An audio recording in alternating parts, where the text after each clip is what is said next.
I can remove starting soon now and say hello, good morning, and welcome to the stream. As we already have a question going. Thank you so much to Superstar Elite. Um, More pen. In what sense do you need more pen? Um, the thing about World of Tanks, and the most important thing to understand, is that every tank that you'll play in this game has different armor mechanics. Now, armor mechanics is something easy and in depth, but also a little bit hard to explain at times because if you take a light tank, for example, with good armor, it's going to outperform a light tank with bad armor. But any tank above a light tank can pen your tank. Each class has weaknesses and strengths when it comes to armor.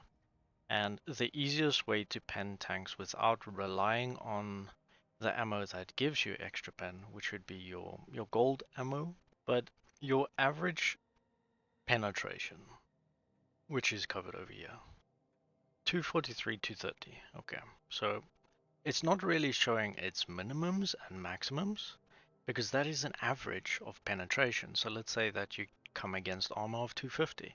There is a small chance that you'll be able to penetrate that. Now, World of Tanks did come out with a new graphic. I'm going to showcase that a little bit later in the video, where it will show you that it is possible that it can pen, so you'll see orange.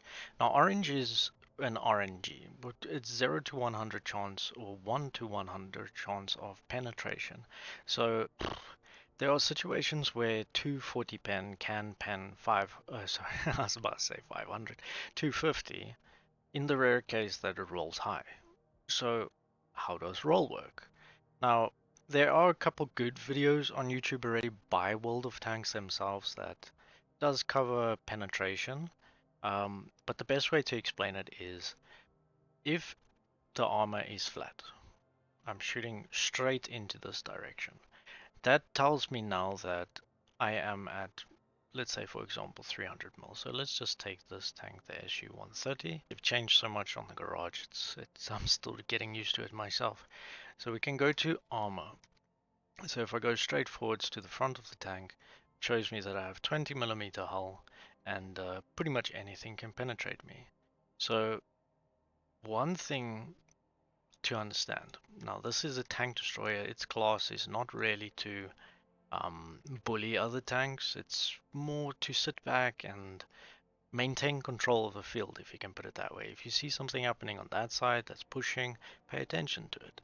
If you see someone in the open, take a shot. But keep in mind that every action has a consequence in this game. It's just like I love to explain tanks or playing tanks like playing chess. So one of the main things you need to understand is that if you go to a heavy, for example, that's right, first try before the masses come in, uh, characteristics, modules, armor. So if I go to the front side of the armor, you'll see that a lot of it is actually painted orange. There are some more dark orange or closer to red areas. And if you see some places, you'll see like a purple or blue. Now, the difference in colors depends on the penetration. So right now, I'm assuming I'm shooting with the same gun that the 25U has, and it's saying that there's a high chance of penetration here at 240 millimeters. Now, the bottom of this object is angled armor. So when you're shooting at an angle, the penetration or the armor is increased. If you have to think about it, if you had to shoot a bullet going through the armor this way, it's only got to cover that much ground. But if now you angle the armor, it's got to get through this area and through that area. So hence, the armor is technically doubled.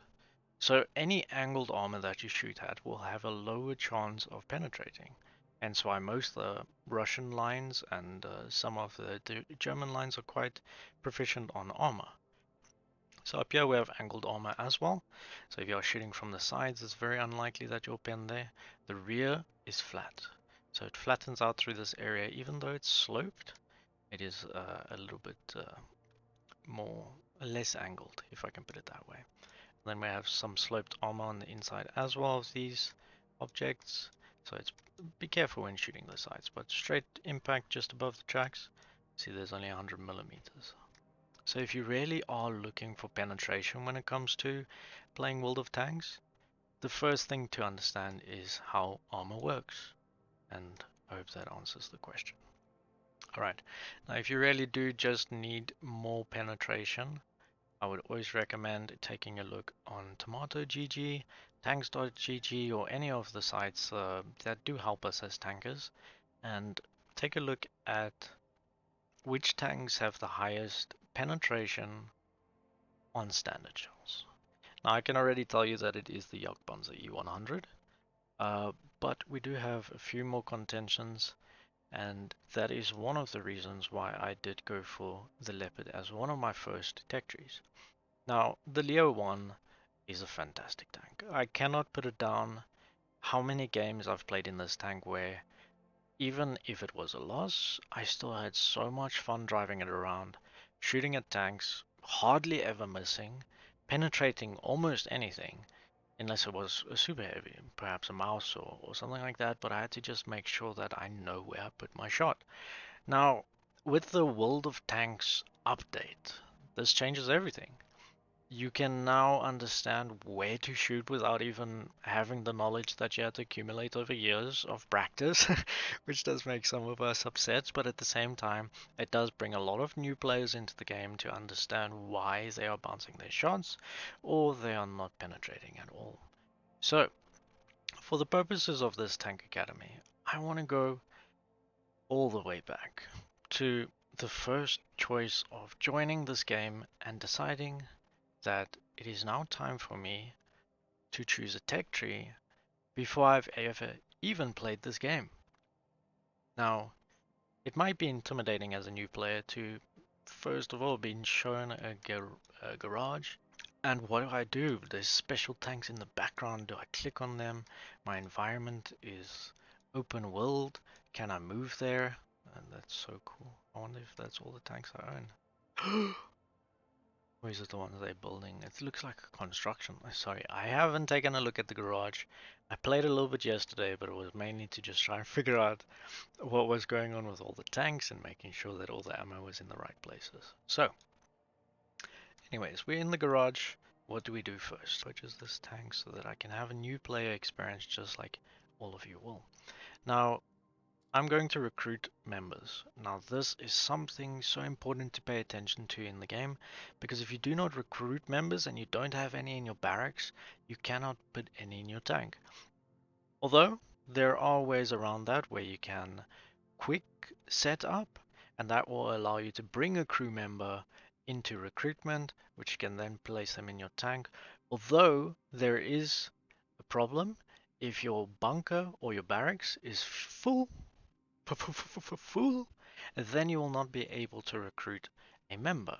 And I have found myself uh, getting to the point where I'll recruit people, recruit people, recruit people, recruit people, and I never ever retire them.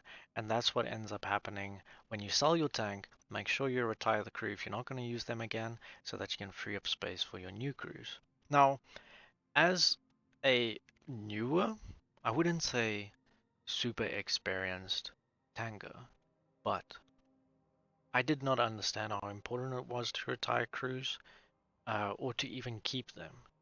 And it got me to the point where I did not retire any crew and I accumulated 273 personnel in my barracks, and yeah. So it's going to take me a while to empty up that, but I will show how it's done for the purpose of the video. So we are going to be taking this BT5. I'm not going to start all the way at 1. Uh, some of you might, some of you won't, because if you get to unlock 2 new free tier 10s, it took me months to get my first one, you will then be able to play from tier 6 to tier 10 without ever touching these lower tiers. Now if that's your plan, enjoy it. Now if you are one of those players that is thinking about playing the tanks game for a longer period of time, or even just coming back in and you want to play in the lower tiers because the higher tiers seem to be a bit more stressful, then this might give you a little bit of a boost of information to understand what to do.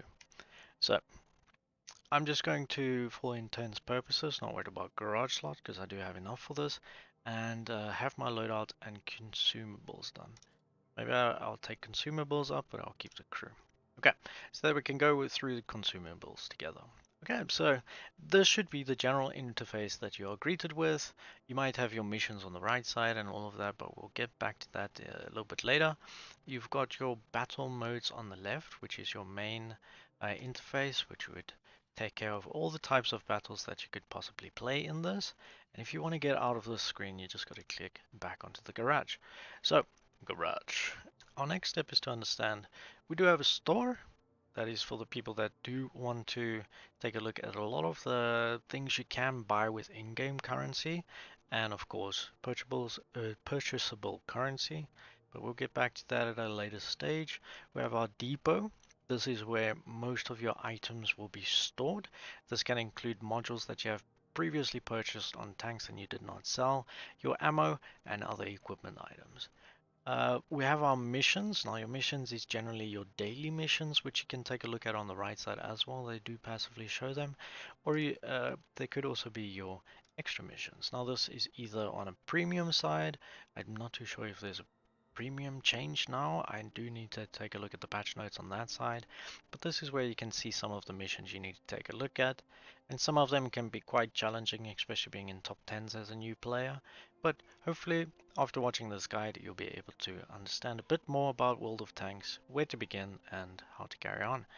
Um, Extra missions is where we are, regular missions is these. We have our daily counter, which does give us some really nice rewards. And I'll tell you what, out of all of them, these equipment removers are amazing because it saves gold. Anything that saves gold is good in this game.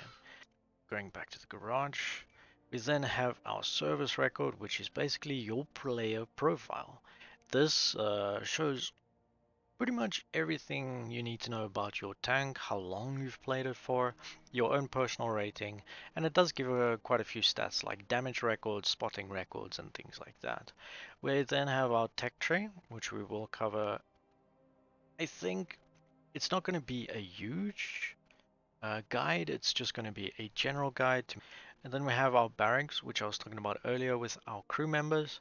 This over here does have the people that you possibly could recruit, but it does show all of your crew members as well that are in the game. And as you can see, I do have a negative 263 of 51 bunks, so I will have to remove quite a lot of people before I can move on to, of course, acquiring a new tanker or person to tank with. And then I always like to do a filter, we'll say in barracks, just to make sure that I don't take anyone out of a vehicle because I have done it before. Now, if I take a look at it, 314 of the people are not in tanks. So that's quite a lot of crew members that I can afford to retire, and that should take me really well below the, the the necessary amount or the stored amount on the tanks. Then we have tournaments. Tournaments I haven't dived into too much, but this is one of those few places where you can earn gold. Right, then you have your clan. This is where you can receive clan missions and you'll have your tour of duties and whatnot. And this will take you down the road of excellence and knowing the game and getting to meet new people and enjoy those things. At the bottom of your garage, you have your tanks. On the left side, you have a filter which you can change to single row or double row. I prefer the double row because it does allow me to see a few more tanks in my garage, and gives a bit more information. You have your different tiers that you have for your tanks over here, from tier 1 now to tier 11. It used to be down to tier 10, and now that all the new influx of players are jumping into tier 10s, tier 10 now feels like a playground. But we'll understand those mechanics in a bit, and hopefully after watching this, a lot of you don't end up just spamming those tier 10s before you're ready to actually play at that level, because there's a lot of players out there that are going to make the process undesirable for a new player. Yeah, enjoy it. Welcome to tier 10. It is a fun tier to play. Everything seems to be a bit more balanced where tanks penetrate tanks that are supposed to penetrate tanks, and tanks that have armor have armor, and it's absolutely fantastic. Below that, we have the specials. This would be, for example, if you have double XP or bonus experience. For those that are new to the game, you get 2 times experience for the first win on every tank. So that does mean if you have a lot of tanks, you can spam each one and play it, and then you'll get a little bit bonus free XPs, credits, or anything like that onto your tank. So if you just want to play once a day, play each of your tanks once a day, get that win, and get the bonuses. And then generally each day you get for 5x bonus or 5x's, and you can spam some XP on those tanks, and then that's it. You don't really have to play this game for hours and hours to get to where you want to go now, because once again, free tier 10s. So we are currently working with this tier 3 tank. So I'm going to stick to that so that my garage looks a little bit more empty. So once we understand we are into the game and now we actually want to play. Before you play, make sure that your vehicle has equipment. Now on the right side is consumables. These are probably the most important equipment in the game. I know I'm using the word for equipment, but you equip it anyways or you consume it, but they are probably the most important consumables to have set up in the game. Why? You are going to get tracked engine damage, vehicle damage, modules, everything like that can be damaged in the game via shots by other tanks or even falling damage. And you will want a way to repair that. If your crew skill does not have repairs, we'll get back into that in a little bit later, does not have repairs, then you will not be able to repair that item. And your tank will be operating at less than 50%. So just make sure that at all times you take a look at your tank after buying it, if you haven't already placed those consumable items in, that you do take care of that first. Now, there are quite a few consumables. It can seem daunting, but there are cheaper ones, even at higher tiers.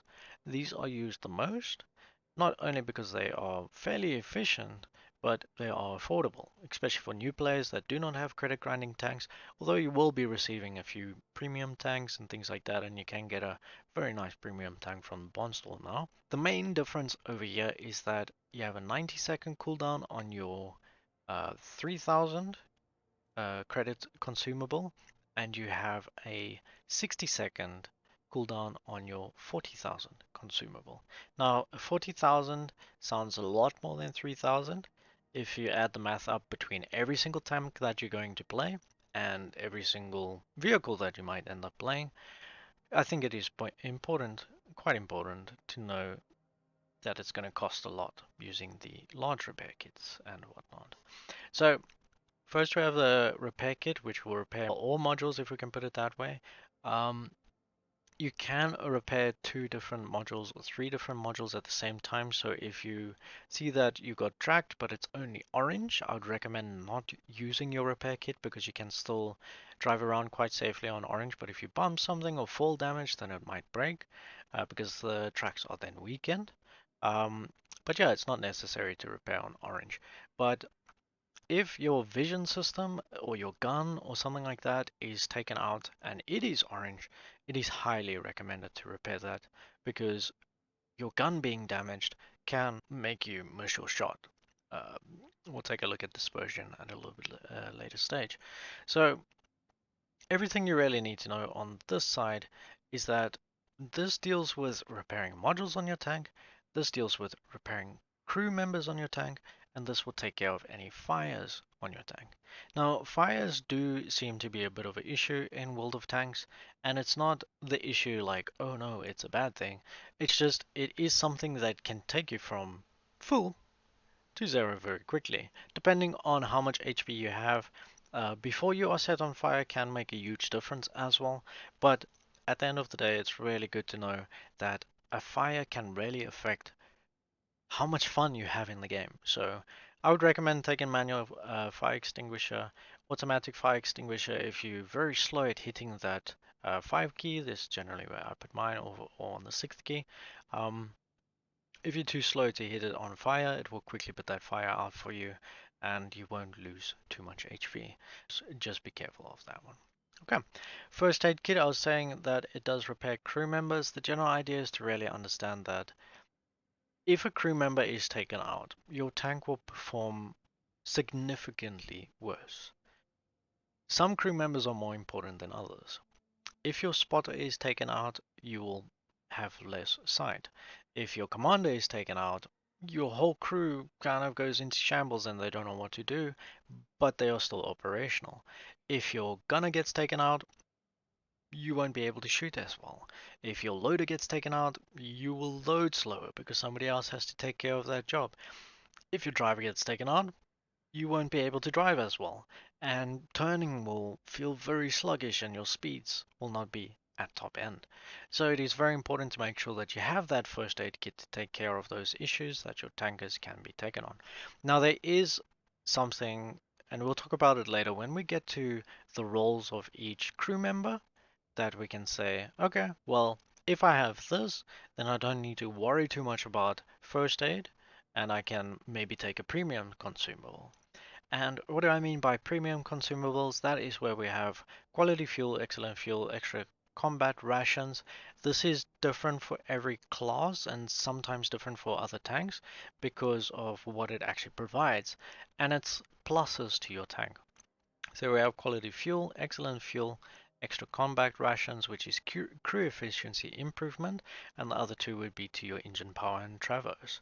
If I had to take a look at, let's just go out of here quickly. Let's just go for a medium quickly. Go to our consumables. You'll see that we have cola over here, which is to crew efficiency. We've got the fuel once again. If we go over to, I think my Leo 1, always like it. We've got chocolate, absolutely fantastic. We've got excellent fuel. The fuel is sometimes really good on, let's say for example, if you want to be really fast in a tank, then you get those bonuses there. We've got pudding and tea for one of our heavies, and once again it is just to crew efficiency, so it doesn't really matter what it is, but some tanks can use it and some tanks can't. So just because you have 10,000 pudding and teas doesn't mean that every single tank can use them. So just be careful on mass producing or mass buying if you do get into the situation that you're like, hey, I really want to increase my fuel. Yeah, that will go through a lot of tanks, but I really want to increase crew efficiency. Some tanks can use it, some tanks can't, so be careful with mass purchasing. So, consumables, I hope everybody's happy there. If there's any more on that, please do ask a question. What do we do next? So, for now, I'm going to make sure that I have the first aid kit. I like it on the 4 key, and the 5 key, I'm going to have the small repair kit. Now, if you don't like traversing your mouse so far, you can always right click on the item and say add to slot 2, add to slot 1, or anything like that. If you want to swap them around, it's as easy as holding on and dragging it to the opposite position, so you don't really have to click X, go out, place a new one, and go back in. So after this, just as Max says, apply. Then we have our equipment slots. Now we are onto our equipment. Now equipment is important for every tank, but it is not like game breaking, if I can put it that way, that if you don't have this you will not be able to experience World of Tanks. These consumables, although, can change the outcome of the fun of the game. Now, starting from left to right, we have our simple standard equipment. For the purpose of this video, I'm not going to cover bounty, improved, or experimental. I'm just going to stick to standard equipment because this is what most of you will be able to afford when you are first starting the game. So, starting from the left, we have improved ventilation. Now that overall increases your crew efficiency. And if you want to see what actually happens is when you click on this item, it will go into a slot. Once again, you can drag or just right click and say add to slot. You can see on the right side that it changes some numbers. So it reduces our power to weight, of course, because we are adding more weight to the tank, but don't worry about that too much for now. World of Gaming has made a massive change with the weight limits of each vehicle so that you don't have to have improved tracks or anything like that in order to put equipment on your tank. But you'll see that it increased gun traverse, aiming time, dispersion at 100, average damage per minute will definitely go up with most of the things that you put on your tank, because anything that improves your tank's performance generally improves how much more damage it can do. Mobility improvements, which is traverse speed, and spotting improvements. That is basically improvements to your crew, which makes them see stuff better. So it's not really your tank is seeing better, it is the people in your crew. Now, I have seen the question before, and I do want to cover this. Does it improve your tank or does it improve your crew? In my personal opinion, it improves your tank, and that is a slight disadvantage or advantage against players that do not have any equipment, consumables, or good crews. I would say that more experienced players that know what they're putting on their tanks to improve their tanks aspects to become better tanks will outperform the same tank in the hands of someone that has none of those things. So sometimes you'll play the same tank as someone else and you'll be like, wow, that tank is amazing. I'm going to get that tank. And you get that tank and you don't perform as well. And you sit there and you're like, this tank is absolutely horrible. Why did I choose it? The only answer I can give you there is that they probably have a better crew than you, possibly maxed out. They probably have all of their equipment on the tank. And like I said, I'm not going to cover it, but it could be full bounty, full improved, or full experimental, or whatnot, that they are carrying on that side of the tank, and you have none of it. So don't doubt the tank's capabilities until you have felt it in its purest form when it has everything. Let's get into enhanced gun laying drive. Now this does increase your aiming time 10%. I would say that there's a lot of tanks that can use this very efficiently, and there's a lot of tanks that don't need it, but it really depends on the tank itself. I don't want to go too in depth on that. I just want to make this a short cover of understanding. So we have improved hardening. This increases most stats of your tank more on a survivability side, which you will see that your health points goes up, suspension repair times, and damage to impacts and durability. We have grousers. These do help the speed of your hull, the way that it traverses, and maintaining speed when crossing over different terrains. Basically, think of it as better suspension. We then have our turbocharger. Increases speed. Speed is nice. If I had to put a turbo on this, we get 4 forwards and 2 back. That is pretty much the same. So there is a possibility that all of those stats are the same, but then you'll notice that there's a different symbol at the bottom of these equipment slots on my higher tiers. Now that is something very important to understand, that it is a category improvement, which means if I had to put any of the firepower, which is the markers over there, into the slot, they do get slightly improved as well. So this is sometimes why you'll see a tank improves really good, is that if somebody has their entire field mod research tree learned as well, they'll be able to have 2 improved slots, which does mean that your standard tank does also feel worse because theirs are improved by more improvement. We then have the binocular telescope, which increases the view range of your tank, but it must be stationary for at least 3 seconds. So if I take a look at the spotting over here down at the bottom, I click on binocular telescope, you'll see it goes up to 363. If I take it off, we're down to 290. Now please note that it is not a constant 363. I have to first be stationary for 3 seconds, and then I get the bonus. Unlike coded optics, but we'll get to that next. Then you have your camouflage net. Camouflage is pretty much everything in this game when it comes to being spotted.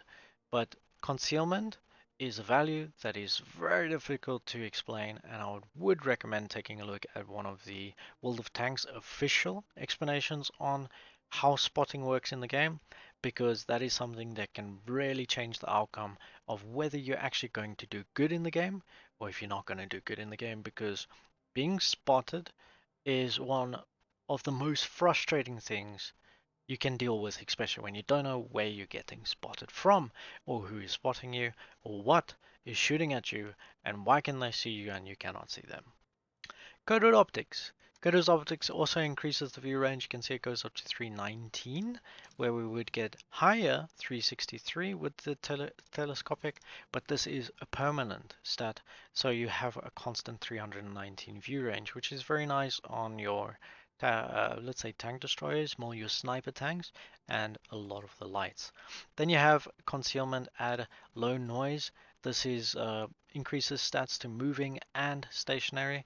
And the important thing here is there's proximity or noise in the game, and that does affect how well your tank can actually be seen or be seen as visible in the game. Alright, so for the purpose of this, I'm not going to worry about putting any equipment on the tank. These are very cheap, so if you do want to buy them, you can buy them. It's not going to break your bank, but unless you try harding your lower tiers, I wouldn't recommend putting equipment on your tank up at least until tier 5, 6. That's very early for me. I generally only start from tier 7, but yeah, it really depends. If you like the tank and you're going to play the tank for a long time, or even if you're not enjoying the tank and you feel like the tank's missing something, like it's too slow, put a turbo on. Nobody's going to hate you for it because at the end of the day, it's 50,000 credits. It's not going to break your bank. You'll be able to earn that 50,000 in 2 or 3 games if you play really bad, 1 game if you play really well. But at the end of the day, it is not too bad to buy yourself this low tier equipment. I don't see a problem. Please don't put bounty equipment on your tier 3s. You do you. If you want to, you can. Okay, so after we've covered equipment, if I was going to be playing this tank, if I take a look at it, it does look like a light slash medium.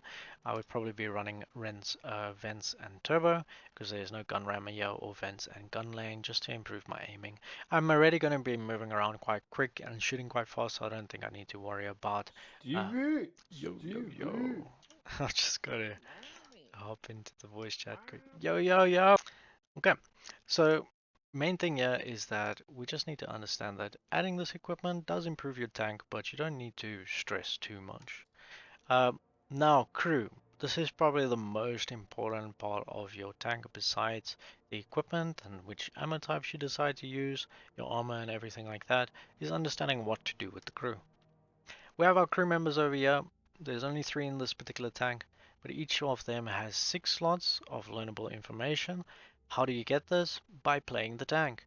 You can use crew books as well to accelerate the process of your crew, which will give major boosts, and sometimes it's quite nice to use them, because then you might be able to get to the second skill or anything like that. As you can see as a mouse over here, it shows that it will unlock at least the second skill on all of these members, and it will show us information. Now, when you don't have the greatest crew, your tank will feel at its worst. Sometimes you can understand that your tank is good without having a great crew, but when you get that top tier 6 slot crew with everything on the tank, it just makes the tank feel so good. It's like moving from bread, store bought, to homemade bread, if I can put it that way. It just tastes so much better.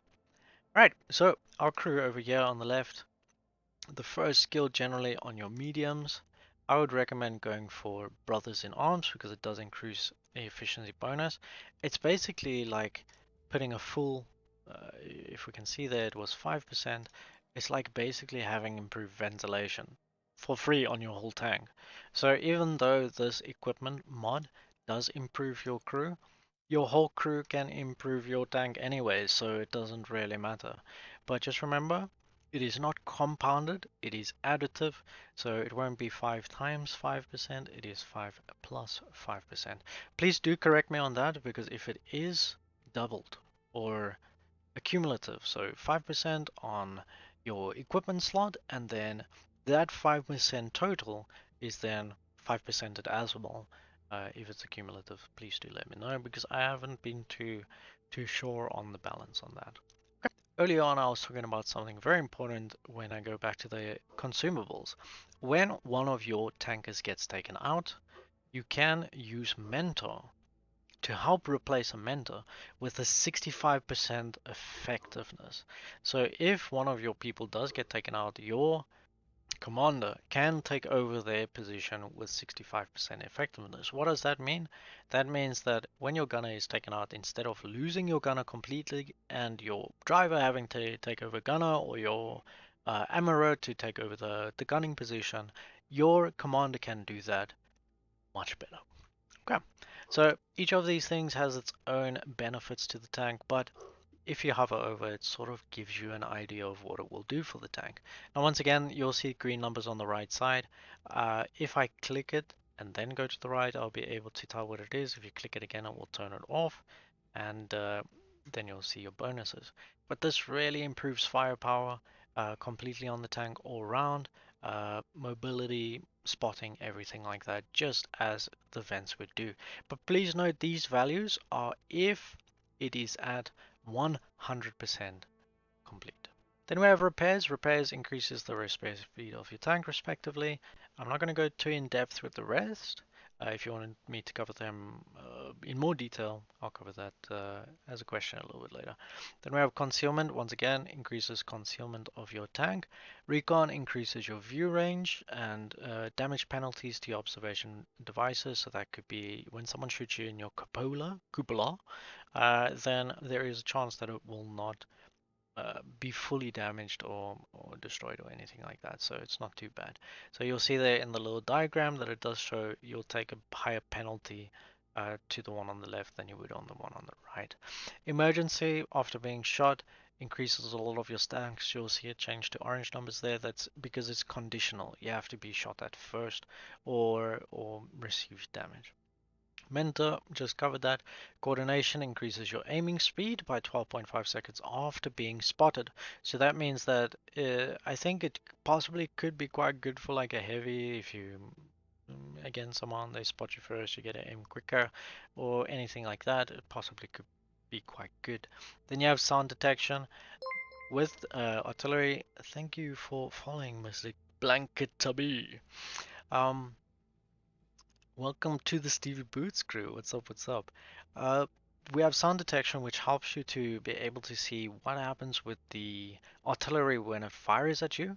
It also gives you a direction indicator from left to right, or the direction that the shot would be coming in from. So it's very helpful.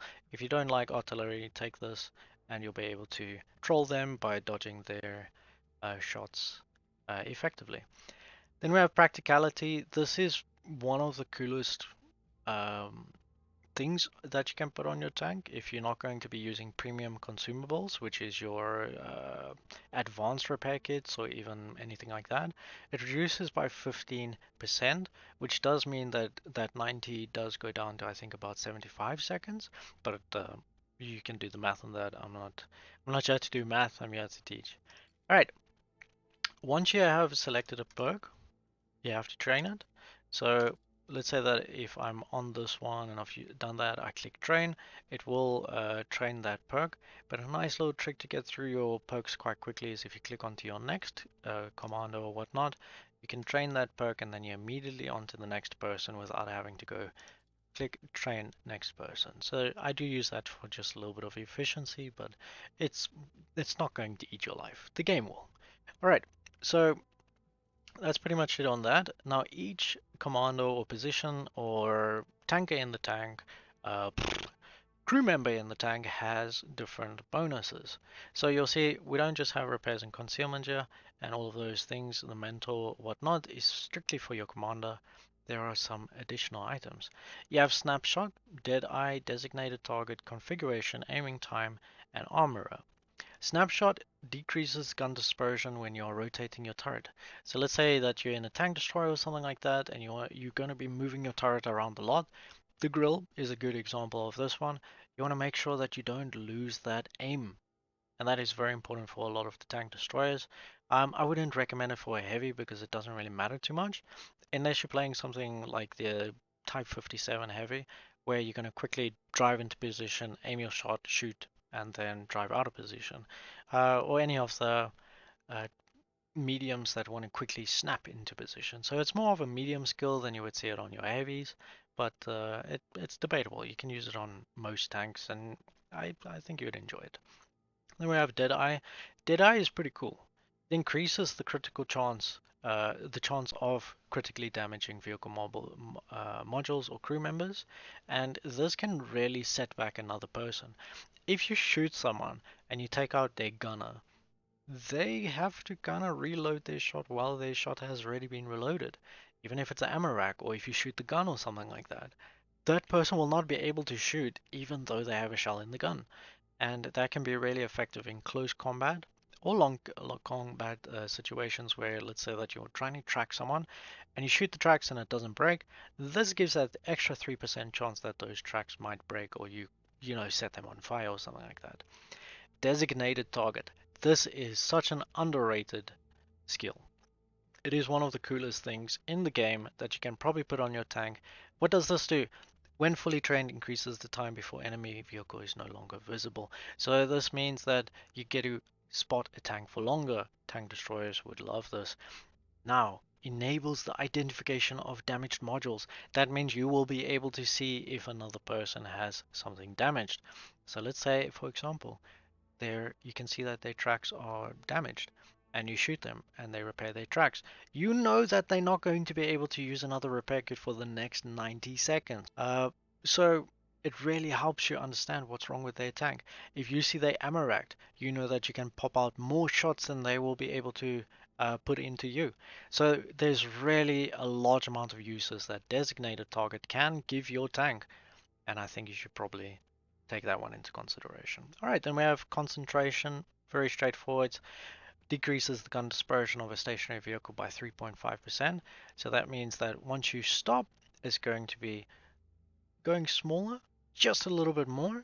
So that means that your dispersion goes down when you're stationary again. Now there is something that does increase that in our equipment as well, which is improved aiming. So if you have to team those two together, you can really pick off those pixel shots. Then we have quick aiming. Quick aiming is very similar to snapshot. The only difference is that it is aim time when you're stationary. So it's not like you're going to move and then shoot. It's generally something that happens when you're just moving your turret. So it looks like it's literally doing the same explanation, but if you see the bloom of the circle doesn't go as big when you're moving it. But this one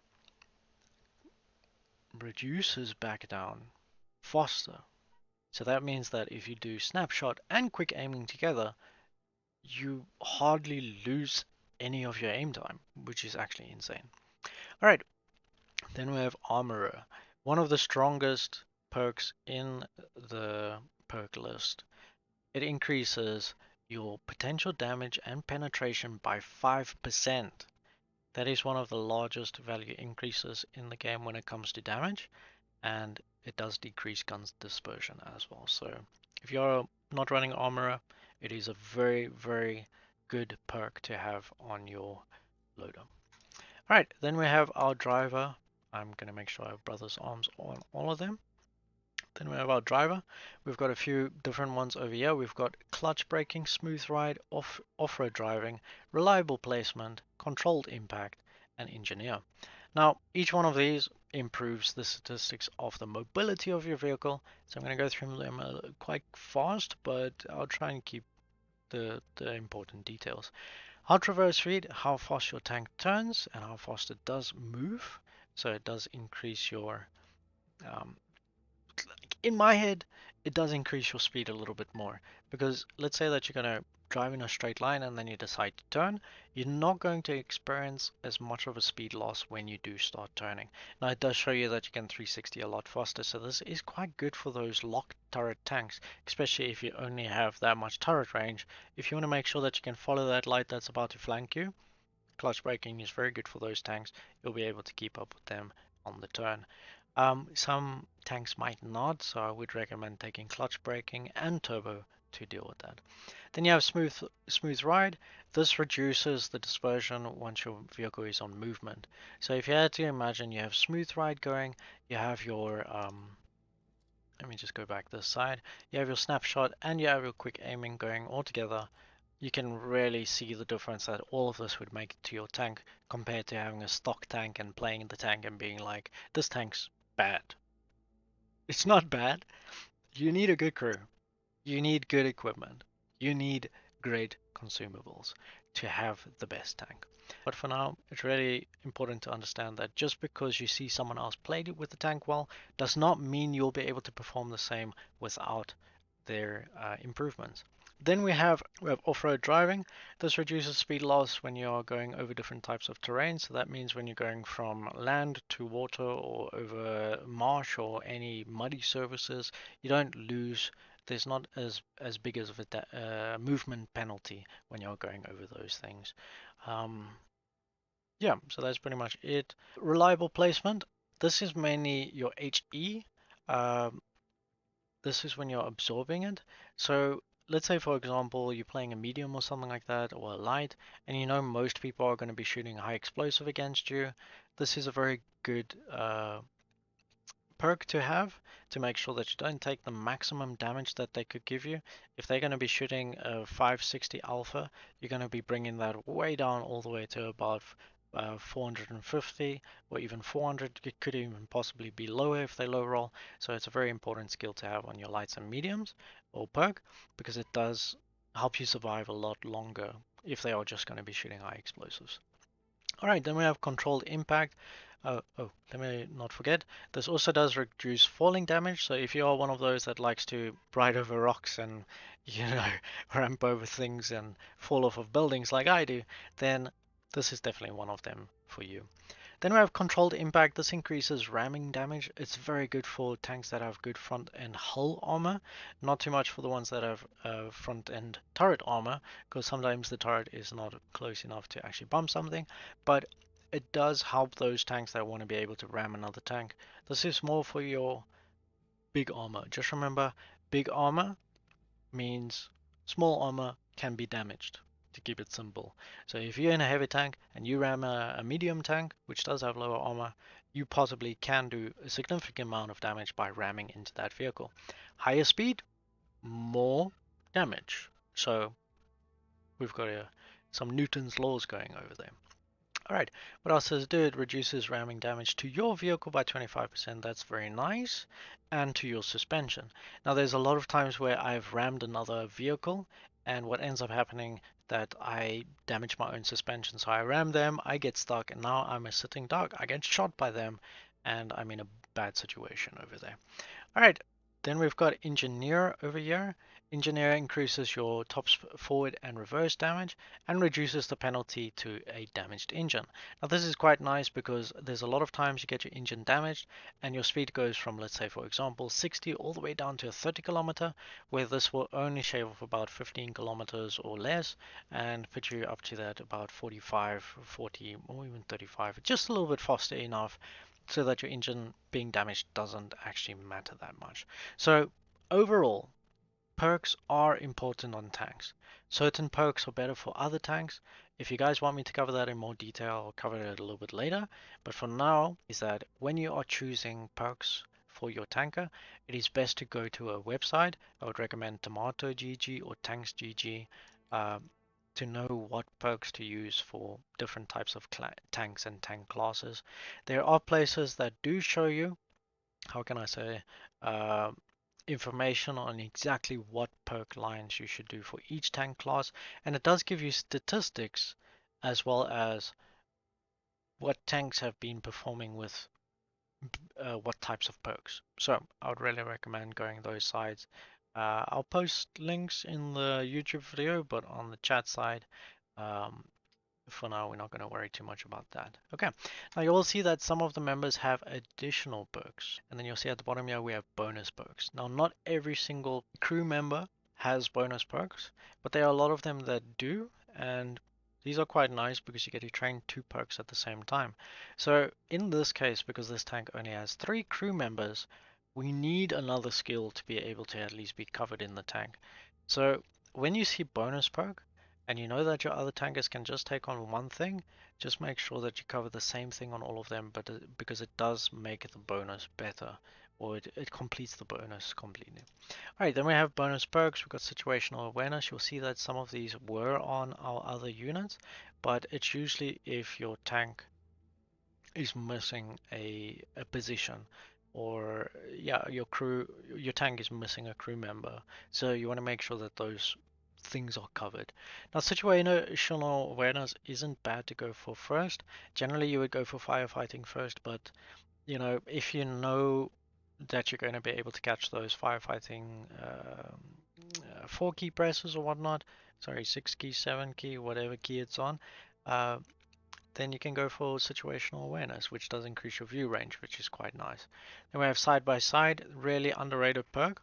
When you're in range of another tanker within 50 meters, then you get a bonus efficiency to pretty much all the stats. So it's like having free vents when you're just closer to someone. So 2.5% might not seem like a lot, but it's half events. You do the math. Alright, then we have jamming. When fully trained, decreases the time of your vehicle spotted by the 1 second.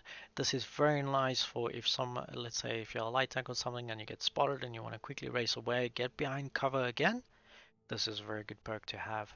Signal interception. This tells you if you have been spotted 0.75 seconds faster than the average player.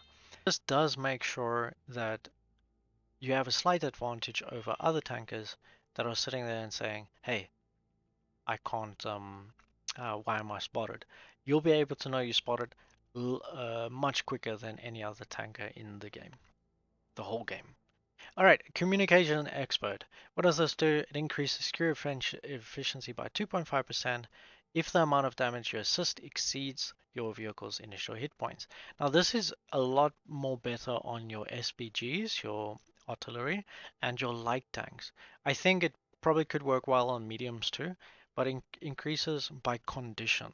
So if you don't play consistently well in the game, this is actually quite a bad perk because you need to reach a level of understanding, of knowledge in the game to actually do enough damage and spotting or assistance in the game to be able to actually use this perk. But if you know you're going to track a lot of people, or you're playing in a tank that like has 480 hit points, you only have to do 481 in order to activate this perk. So it's not too bad on those tanks with a smaller health pool. But on your big tanks with higher health pool, I don't know.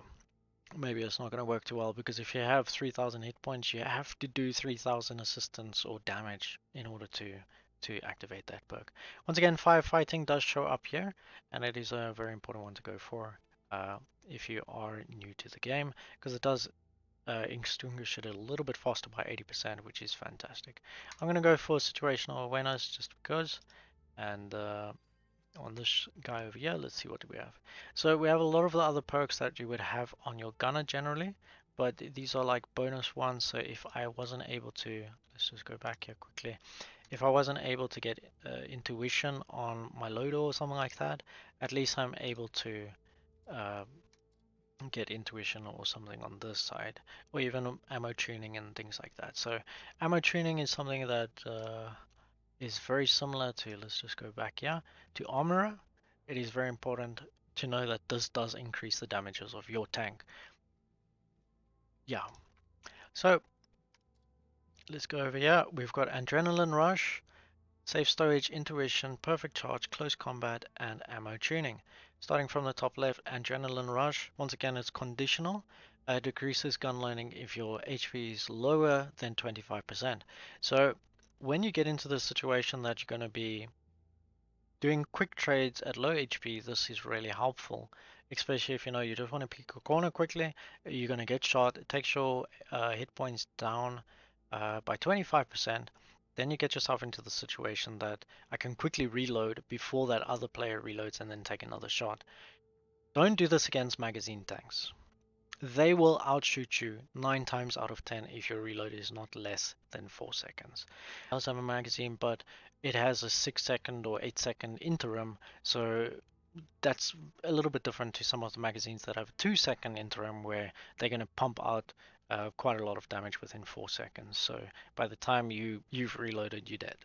All right, then we have safe storage. If you don't have this on your tank, you're going to get ammo racked, and you're going to get ammo racked a lot. So safe storage is quite good because if you do tend to get ammo racked in a lot of tanks or a particular tank, safe storage prevents you from being ammo racked again and again and again.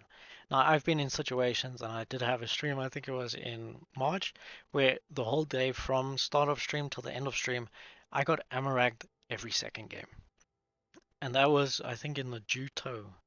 And also when I was doing the conceiver for the can opener line. Excuse me. I need to take a sip of coffee. It's been a good stream so far. Hope you guys are enjoying the information. Excuse me. Coffee. All right. Where are we? Intuition. Intuition is a top perk on a lot of tanks, but not too much for your auto reloaders. Auto reloaders reload one shell at a time, regardless if the full mag is loaded or not.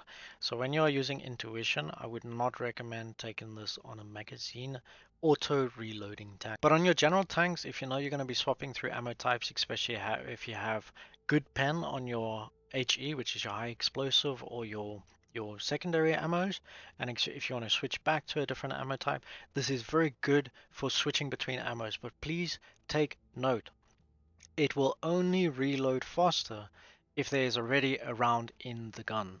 If there is no round in the gun, you reset the entire reload. So let's say, for example, we have a 1.92 reload here. If I put intuition on, if I'm going to switch, it will go down to, let's say, about 1.5 seconds in this particular case, because of the 60% value.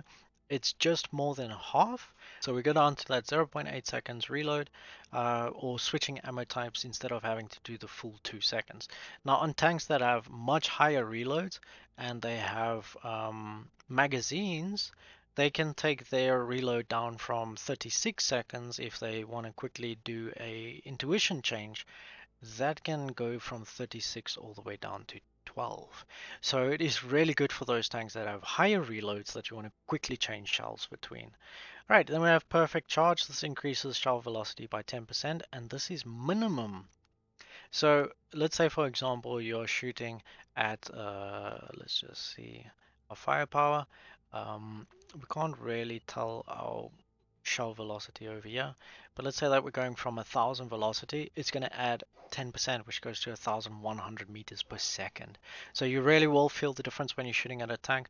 They give an example of an SPG over here, that the one fires too late and doesn't hit the person, the one fires and it does hit the person. Shell velocity does matter because you are covering ground in this game. So if you shoot a slow round, you've got to aim quite far ahead of a tank, especially if it's under movement. If it's not under movement, don't worry too much, but there's a chance that that shell velocity also does miss because of the positioning of the tank. They can be standing still, you shoot the shell, by the time it's here, they can decide to reverse and you will miss. Okay. Then we have close combat. This is once again a conditional one. It increases your gun loading time within by 2.5% at distances of less than 50 meters. So this is similar to close combat. The only difference is that this is on you to your reload.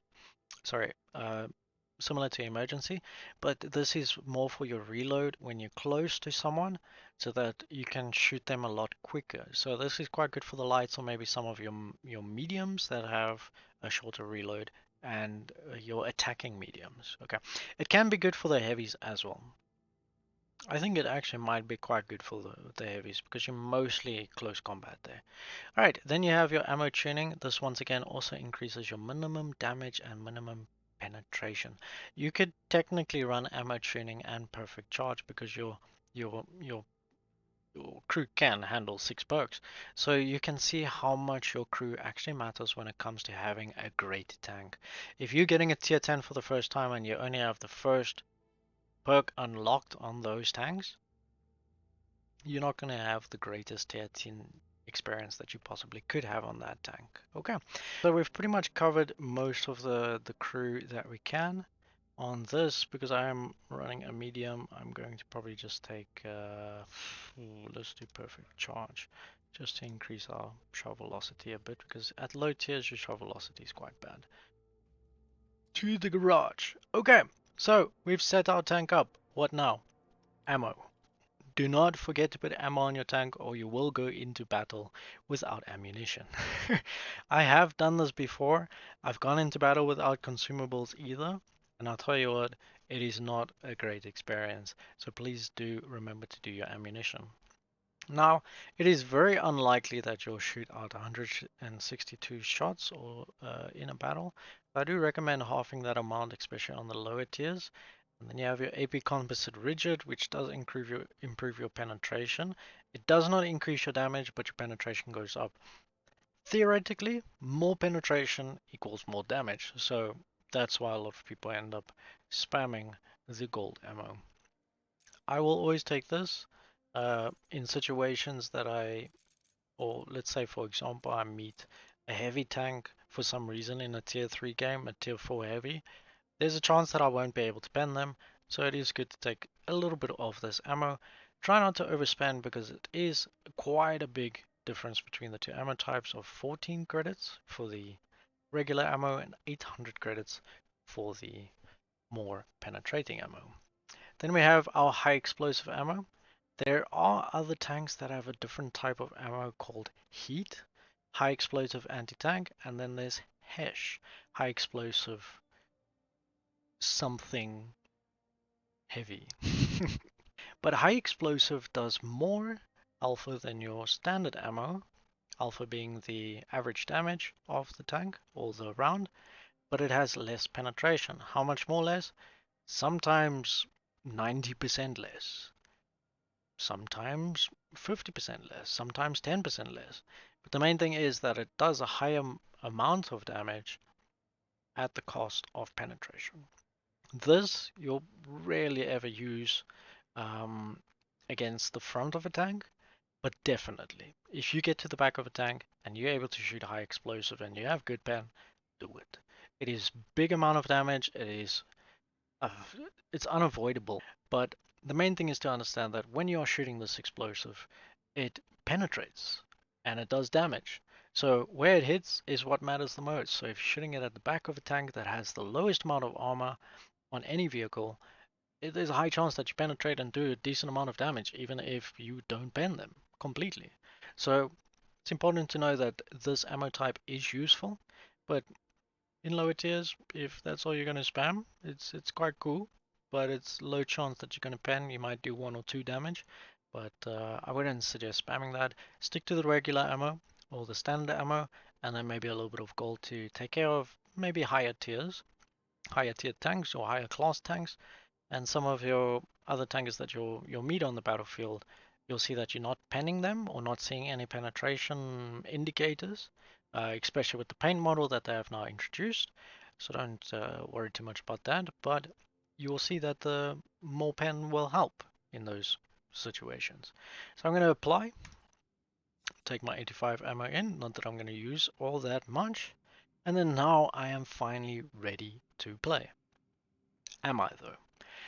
When you first start the game, you'll be introduced by playing in AI games. They now released in the recent patch 2.0, you can get a free tier 10. Now the problem with that is that means you skip your AI games. You're not going to really get a chance to experience the game firsthand on how to play it before playing against actual players. So I would recommend going back down into your tech trees, picking your tier 6 that you got for free, setting it up pretty much how you've seen in this video so far, and taking that tank into an AI battle. Your first 5 to 10 matches will probably be against AI, and you'll have a better experience. If you are going to take your tier 10 and immediately jump into the game, on the weekend when the sweats are playing, you are going to have a bad time. So take my advice, pick a lower tier tank, start a new tree or something like that, get a feel for the game, understand the armor, the mechanics, the positioning and spotting. Make sure that you're able to, you know, play the game before you jump in with the tier 10s. But besides my warning, if you are just here to experience World of Tanks, have a bit of fun. Take those tier 10s, love them, pick a good line. I'll link a video in the YouTube a little bit later. But at the end of the day, any tier 10 will do you good. Some are better than others, some are higher rated than others, some are cooler than others, Some look better than others, but at the end of the day, if you're here to stick around and play the game, you're most likely going to have them all. And it might take years, but this game is one of those that is a grinder. It's a bit of an investment on time. It will take up a lot of your time to get those higher tiers, but it is possible to push from tier 1 to tier 10 within a week. Now, it does require a lot of boosters, and it does require a lot of playing and decent playing too to activate some of the 5 XP boosters, but it is very possible to go from tier 1 to 10 within a week.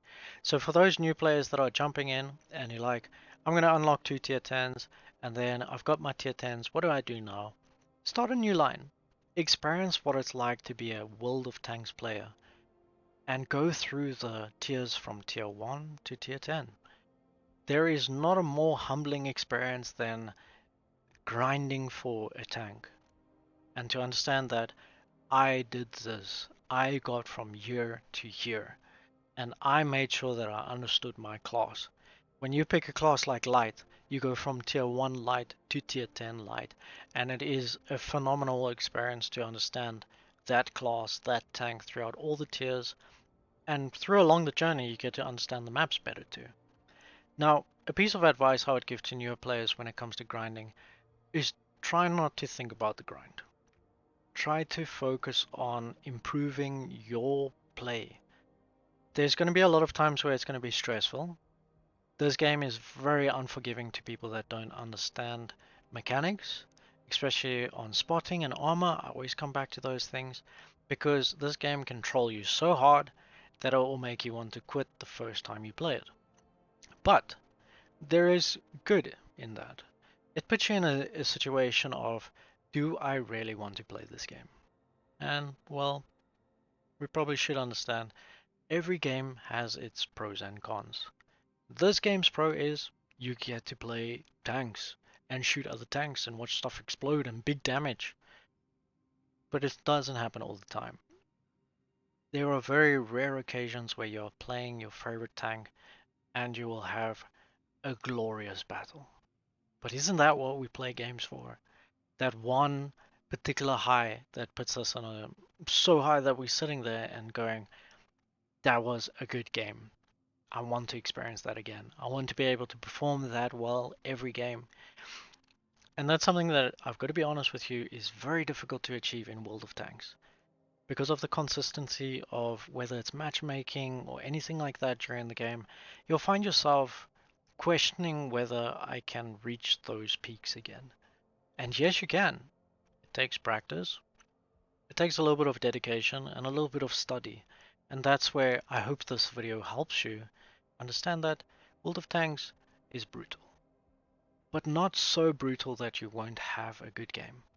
It might not be 1 in 10, it might not be 1 in 20, but you will have that game that will make you come back for another game. And for those, that's why we jump into the game and we just play. And one of the things I want to leave you with, just to understand World of Tanks, is that it's a cool game. It really is. The community, they want so much more for this game than the developers can actually give us, because we play the game so much and we enjoy the game so much, and there's so much that we love about the game, even with some of the imbalances. And I think a lot of those imbalances have been fixed in patch 2.0, and there has never been a better time to jump into World of Tanks than now. So with that all said, I think it's time for us to do a battle. And we're in the tier 3. I'm going to be showcasing the armor pen indicator that they have added to the game. By default, the key is Y, Yankee, yellow, and you have to activate it every time you jump into a battle. It is not going to be on activation always. You need to jump into your battle. Once the battle starts, press Y and you will get the paint on the tanks. Okay, so what are we doing? We are in the BT5. We're going to go jump into the game. I'm not here to perform. I'm basically here to just show you guys and showcase how the damage and things works. And we'll see. There's a small chance that when we click battle now, we'll be sent into, I think it's random battles now only. And then the queue just sets things up. matches the tanks together. There's a small chance that I'll get matched with AI, but there's a high chance that I won't because I'm an experienced player. So it's going to take my matchmaking rating and put it through other players that are doing the same thing at the same time. The queues aren't that long. The longest queues I've ever experienced is at 1, 2 o'clock in the morning, which is about a minute 30, maybe 2 minutes, but it is trying to showcase the best match for you. Now you can see in this particular case we got tier 3s and tier 4s, and that's exactly why we are trying to run the second type of ammo, which does give us more penetration. Now once you're in the game, one of the important things to know is that you can hold the control key. This allows you to go over other players on the battle, as well as take a look at your stats, interact with the map, and mouse over the values at the bottom. Now, when you're in the tank for the first time, WASD is your general movement, left, right, forwards, and back. Releasing the key immediately stops those actions, so you'll generally end up braking when you do that. Spacebar allows you to perform a drift, which is basically like a handbrake turn, and your mouse of course controls where you aim. Your mouse wheel zooms in and out of how you get to see the tank, and if you zoom out completely, you get sort of a commander's vision on the battlefield. On the right side, you have the map, which can be increased by the plus and minus key next to the backspace, and that will show us what's going on around us. So we can see there are quite a few tanks on the battlefield. We're playing on Runeberg standard battle, and that means that we need to attack the base that is on the other side. Right over here, where my mouse is where the enemy's base is, and we need to be able to capture that or destroy all the enemy tanks. Now, just for funsies, I'm going to go to the right side because I want to test out this armor thing and take a look at it. And you'll notice when I zoom in completely, it goes into this mode known as sniper mode. Now, sniper mode can also be activated by pressing the shift key, and that immediately takes you into sniper mode. If you press shift again, it will take you back out your tank. Now note, it won't take you from completely out to sniper and back to completely out again. You need to redo that. And one thing I would always make sure that everybody understands about this game is that if you are backed up against the surface and you're in sniper mode and you want to go out, you will be scrolling back into the wall. So tilt your tank down or your camera down, and then you'll be able to get out into sniper mode. So think of the vision system like a box. You are around your tank. You cannot zoom out further than what's behind you. Look down, scroll back out. Okay, then we've got our sniper mode. I have mine on 16 and 25 zoom. You can set that up in the garage, and we'll cover that a little bit later on the optics and whatnot when we maybe do a custom battle. So for now, you'll see when I shoot at this tank, it goes orange and red. So that gives me a small chance to penetrate this tank actually. I'm going to push a little bit. I probably shouldn't. But let's see if we can take out this tank. There I'm immediately set on fire. And I'm ammo-racked. This is fantastic. So there I'm not penetrating this guy at all. I see orange. There I'm shooting the wrong ammo type. This is where intuition would be absolutely fantastic. And then I get blown up. So we spoke about that fire, how important it is to be able to put that fire out. And you saw when I ended up chasing that tank because I'm like, whoa, I can go around this corner. I ended up also getting ammo-racked. So I used my repair to take care of my tracks, so my tracks got taken out. So then I wasn't able to repair my ammo rack. I didn't have the fire extinguisher consumable, so the fire ended up killing me. Now, even though there was only a few shots that were made towards my tank, the fire itself was the death of me. Alright, intuition would have also allowed me to switch between ammo types very quickly. So in that particular case, I lose the battle because my tank is kinda not doing its thing. And then we'll have the people in the chat, very good example over here, real noob team. Yeah, a lot of the players that are coming in are new players. And as veterans, I'm not going to say we're the most accepting crowd, but it is very nice to have more battles going on and more class battles. And you know what? it's actually kind of fun seeing the newer players experience tanks and the hardship of tanks as well when they are coming into this game. So that was a very short showcase. We got to see a little bit of red on the reticle, and we got to see the orange. Now the one thing that I didn't have on there was the paint. So I did not press that Y key before I went for the shot. So that's why there is no paint armor on my side. So we're gonna wait for this battle to finish, and I'm gonna just talk about some of the other aspects. So we've got the battlefield over here, and it's very important to understand something about a vision system. Now I'll get back to that in a second once I'm in the next battle, but you'll see that some tanks on the map show up as just a name with a red dot, and some tanks show up as a highlighted name, and they are visibly moving on the map. The ones that are moving are visibly spottable. If I look to the right, I can see that looks over there. But if I look to the left, I can't see the 28 PZ or any of those tanks. They all disappeared because they are not currently spotted. Now, if a tank is spotted, you'll be able to look at it. But sometimes there's terrain in between you, like a tree, a brush, or a building, and that means you won't be able to highlight onto those tanks.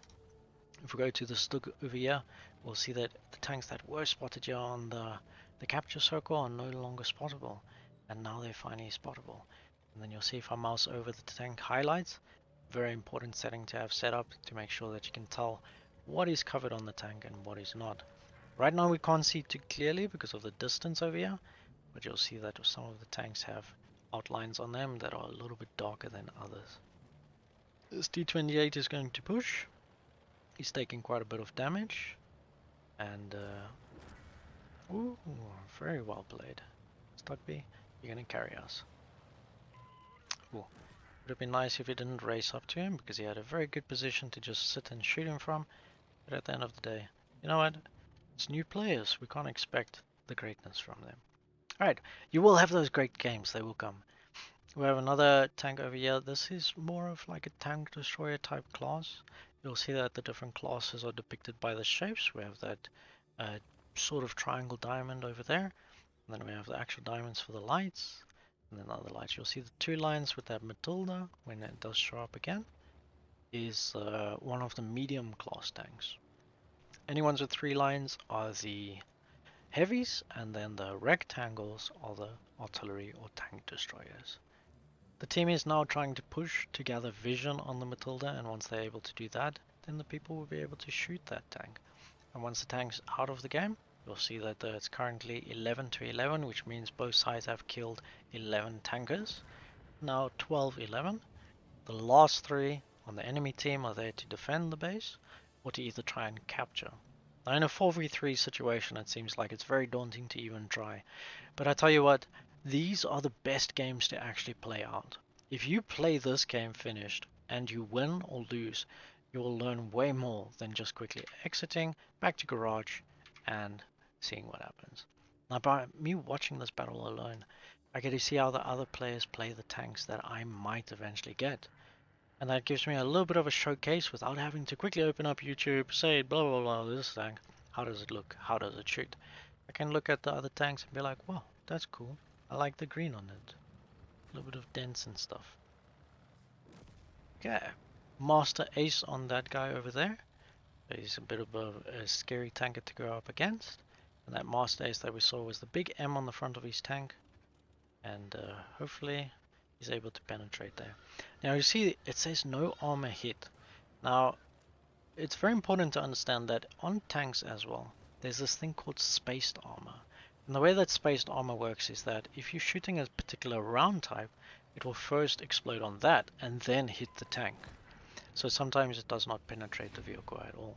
Somehow, by brute miracle, even though this was a teaching game, victory. If I press B, I can access my boosts, but I'm not going to use any of those for now because we're not going to worry about those until we actually need to use them or see the benefits of using them. Alright, 600 XP, apply.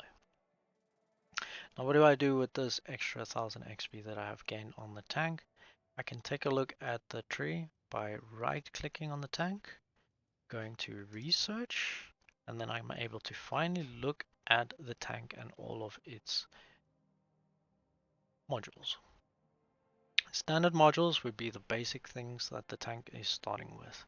They have made a change that all of them will have the highest tier radio, and that's pretty much the main change there.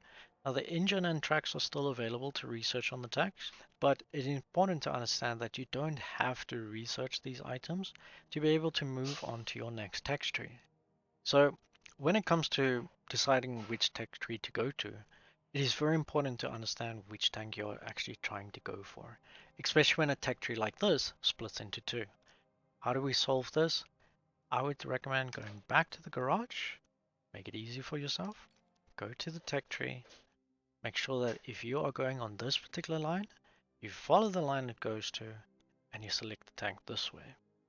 If you are doing it through the tree, you need to remember BT7, BT7. I'm doing the BT7. Oh yeah, this tank. Then you're going to research these things, and then you're going to unlock the T28.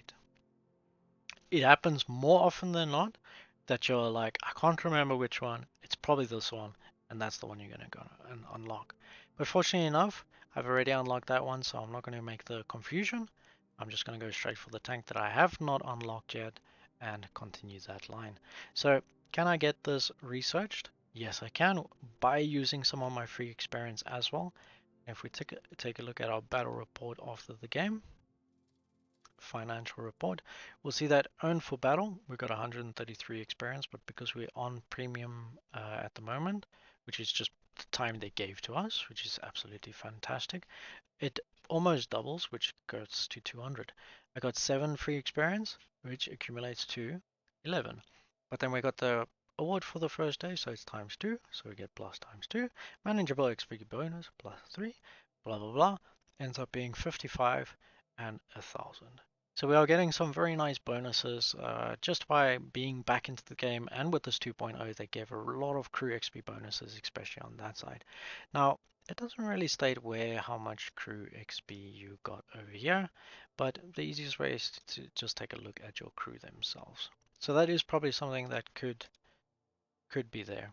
Now, if I was on standard account, I would have only earned 50,000 experience coins, but I got 51,000 and plus 5,000 for added stock reserves and whatnot. It repaired my vehicle for 1,095. Auto resupplied my ammunition, only shot a few shots. Auto resupplied consumables because I ended up using that repair kit. It has to replace it. Okay, so it only gets replaced if it's used. So let's say that you don't get tracked the whole game. It's not going to rebuy your consumable if you did not use it at all. Same with the medkit, same with all of those things. But it is important to understand that your premium consumables get used up every single game. So if you add cake and tea or anything like that, it gets used, it's going to rebuy it for the next game. If you repair 4 times, it's not going to cost 4 repairs. Just before we go too far on that side. All right. Yeah, so we go back to the garage. We've got that extra free experience, and that adds up here to the top right of your screen, but that does not count for your tank's experience. So combat XP is how much XP you have on the tank itself. Total XP would be your tank XP plus your free experience. So if I wanted to unlock these things over here, which I definitely can because I have already done that, I'm going to purchase and mount. It's important to understand you can choose to replace the module, but that means that the stock configuration will be sold again, and it doesn't really affect the rebuy or the selling of the value of the tank because it would just go to your depot if you don't sell it. So I'm going to sell and mount. I'm going to do that with the gun as well. How am I doing this? I'm right clicking it currently because if I wanted to switch to this now, I've got to purchase and mount by right click. I can't just click on it and change. So I'm going to purchase and mount the gun and also sell it, of course. And then there is the option to also go for the 37mm, which does offer some weird statistics, a higher DPM somehow. But I'm interested to see where the DPM comes from because it's 50-50, 67, 20, 23, 2-second gun loading, 6 shells in the magazine. Okay, so this you can turn this tank from a standard tank into a gun with a magazine, and it's only going to cost me 35 experience. Ladies and gentlemen, I haven't done this line, and I'm very interested to see what it would be like. Okay, I'm not going to sell this one just to showcase uh, purchase and mount. I'm not going to sell it just to show that I can't just switch to like that. I have to right click on this and say mount. So it's switching between both, but I don't lose anything. Now, you'll see there's a notification at the bottom that's telling me I need to load my ammunition manually. And please remember, when you change your modules, your ammunition gets taken out of your tank and you need to replace it. So don't just jump into battle immediately. Check again. It will question you and say, do you want to battle without ammunition? And you're going to say yes, because it happens. Okay, so we've got this one mounted. Oh, I see they've got a nice mounting here at the bottom as well. Oh, fantastic. Then we can just click mount. Solved. Okay, forget anything I said. Solved. We're solved. We're good there. All right, so let's get back to the garage for a second.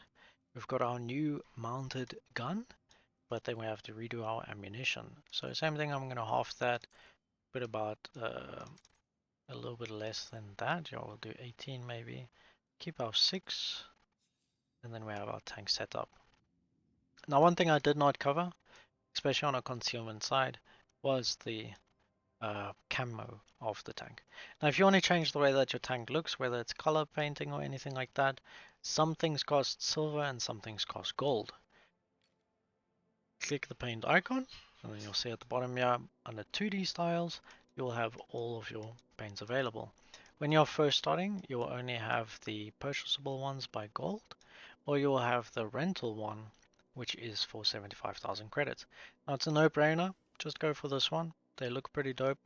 There's nothing wrong with the way that these tanks look with the standard camos. But then you have your clan one, which you would get for free. And then of course all of your ones that you get from playing either battle passes or you unlock by random quests or missions.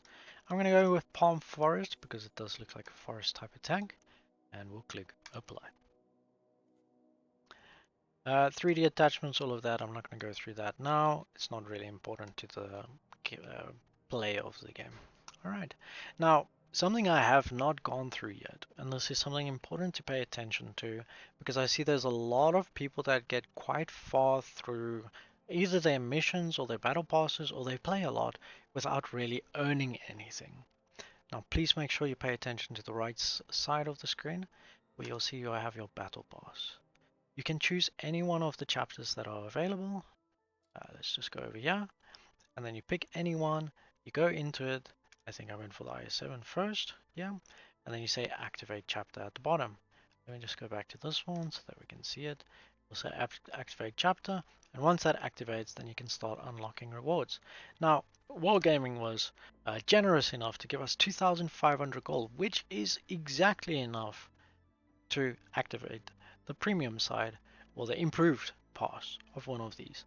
I would recommend doing that because the amount of rewards that you get, whether it's combat, reserve XP, or anything like that, that you get from these is fantastic. Now, before you do, not too fast, I would also recommend finishing the entire battle pass before purchasing it, because there are situations where you don't unlock everything that you really wanted to, and then you spend the gold and you're like, oh no, I feel like I've wasted the gold.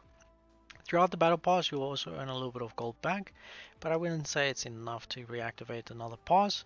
It's more or less just enough to maybe retrain a crew member or buy a skin or a style or something like that. Okay, great music in the battle pass as well, so if you like good music, go and chill in there for a bit. Then you have Onslaught, which is the main events for more of your veteran players. I'm going to stay away from that side now because this video is not intended for veteran players. Alright, then we have our missions for the new tanks that are available in the 2.0 patch. We've got the Vindhund, we have the Dravek, and the Blackrock.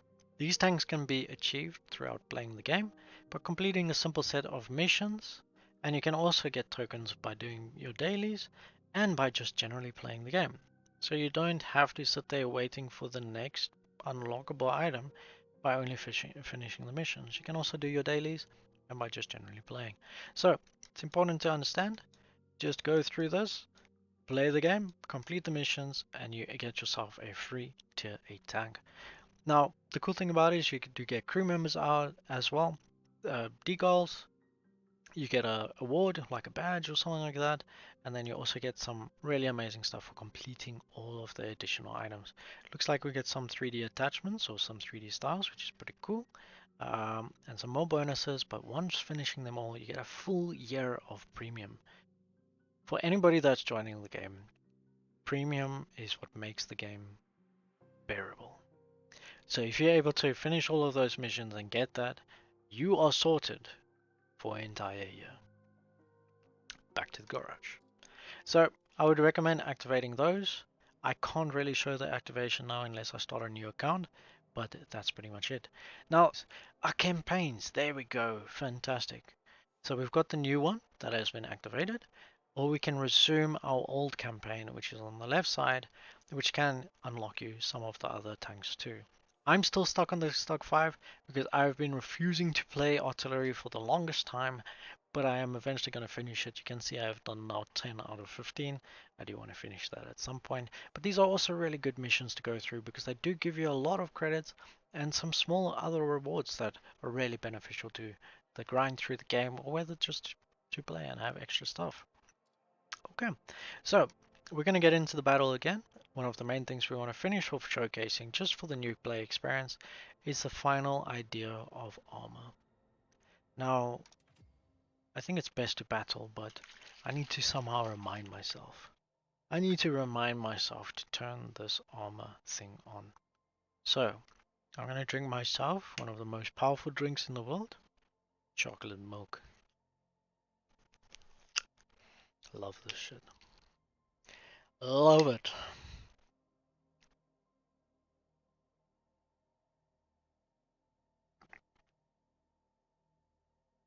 Okay, so the queues are a little bit longer at the lower tiers, but it's not too bad. You'll get used to it as you go through. It's not instant battles, it's always trying to match the best battles that it possibly can. It's very interesting to have these much longer queues, but it's something that you will experience in your lower tiers. Your higher tiers tend to have faster matchmaking because there's a lot more players already in those tiers. And besides that, when you get a free tier 10, who's going to come down here to tier 3? It's only radicals like me and ones that are still doing the grind. So I think for the experienced players, maybe this is the best time for us to jump into those lower tiers and, you know, play. Ah, before I forget, why? So I've now activated the armor, and one of the things that's very important to know is that you have to sort of be standing still to be able to do that. So I'm just going to take a defensive position for now. I can go forwards and be crazy like all of those tanks over there, but taking a defensive position gives me an opportunity to... Ooh, that's cool. That's very cool. I shoot like 3 or 4 shots at the same time. It would give me an opportunity to actually, you know, stare at a tank for a little bit and see the damage. I don't know if I'm gonna have enough time to do that because in these lower tiers people kinda race around like crazy. So maybe it's better for me to jump into a higher tier, like maybe around 6, just where I'll be able to do a little bit of sniping or something like that to really show how the armor looks. Okay, I'm going to achieve nothing in this position. So FMC, coolest tank in the game, is coming up and will assist his push. If I just go up this side, I think I should be okay. I'm gonna hit the quick reload because it's only 6 seconds. I'm gonna poke this LTTB. You'll see there I got track penetration, and that also gives me a little bit of assistance damage. It's quite cool. Can't really tell if the armor pen is showing, but I do see orange over there. This is quite a potent tank, so if you're looking for a good line to play, I would recommend this. Okay, LTB is shooting me from somewhere. You can see those directional arrows telling me the direction of the shooting, so I'm spotted, but I currently don't know I'm spotted. Now, the thing that tells us that we are spotted is a light bulb at the top of the screen. but I assume that the time has gone. It takes about 10 seconds to be unspotted, so it's very important to understand that once you've been spotted, wait that extra 10 seconds, hide behind cover, and then maybe poke out again. Okay, it's the V40 on the left, and there's apparently a Sahara Reno somewhere. Then we've got this BT5 over here. There, I also damaged something there, very nice. I'm gonna let my team do the pushing because there's a chance that these people will reverse out of somewhere. Okay, they're full on going in. So we weren't able to really showcase the armor types of the tanks and how to see the armor, so I'm gonna jump into a higher tier matched just to be able to take a look at those things. Okay, apply. Okay, back to the garage. Let's see. Something I want to see just before I play that higher tier game. If I go to my research tree, do I have enough experience to unlock the next tank? Yes, I do. So now I can click on the next tank. I remembered which one, so it's different, and then click research. Once the tank has been researched, I am then able to purchase the tank for quite a valuable price. Purchase it, and for all intents and purposes, I'm just going to take the crew. Well, this time, actually, I'm not going to take the crew, just to show you guys what would happen, and I'm just going to take it as it is. Purchase. I don't need new crew. I know how to do this stuff. That's what I thought every single time. So the B25, I'm going to sell this tank now. It should automatically sell the ammunition and consumables. There's not many, and it sells all the ammo that I purchased. Now, is that a loss? But at the end of the day, not too bad. You make some money back. Crew, send to barracks. If you retire your crew that you worked on now, that have already accumulated their 25 experience from 2 battles, will lose all of that experience and reset to 0 if you retire them because you're going to get a new crew.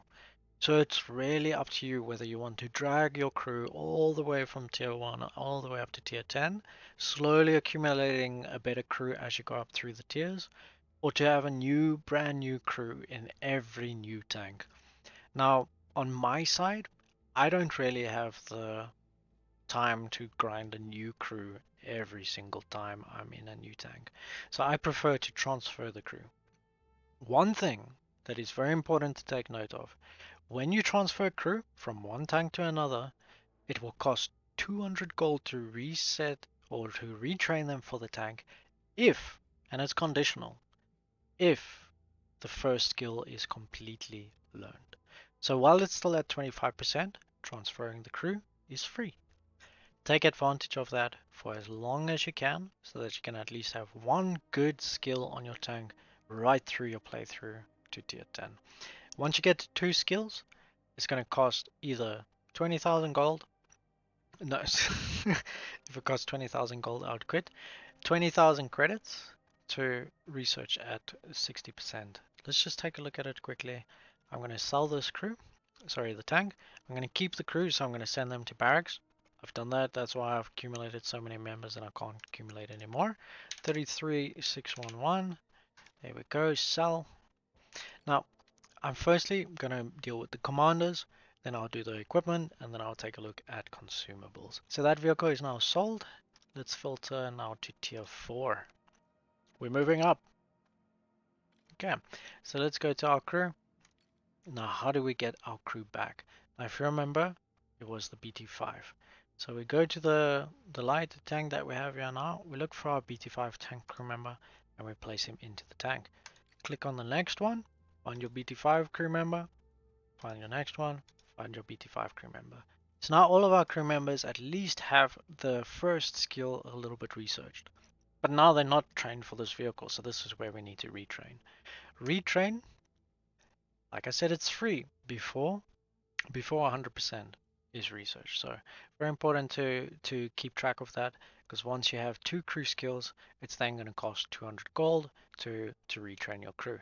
If they have 2 and you don't want to use your gold, 20,000 for the 60%, and it's absolutely free if you want to go down to 30%. So that means if this was researched all the way up to 100, it's going to go all the way back down to 30, percent, and then you've got to just play in the tank, and your crew will slowly accumulate that XP back. And then once it's been accumulated, then they will start actually training their skills. So it's going to be operating at a low proficiency on all the unlocked perks, so not just the one, all of them, up until you have gotten all that XP back. And it's not from 1 to 6. It's just 60%. Don't worry too much about the values.